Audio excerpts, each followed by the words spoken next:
राजा जी। काहे रानी पियाओ न तनी पानी। सुनी कैसे भला नींद आई हो जब तू जइबा विदेशवा। फोन करी है वीडियो कॉलिंग सुता देब हम बतिया के। सोने के थाली में जीवना परसनी केरा के पतई पर आनु जेवनो जहरा होई जाई हो टाइम से जवावल करी हो।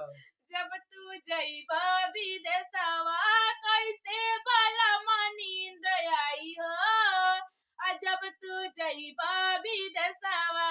हम नु जाता नहीं तार भाई बाड़े नु ना नींदाई तो बोला लियो।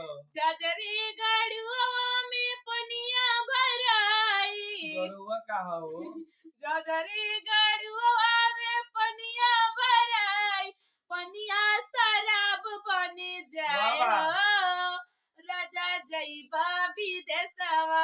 शराब बन जाई तो ठीक है नु बा बिहार में बंद मार के सुत रहले।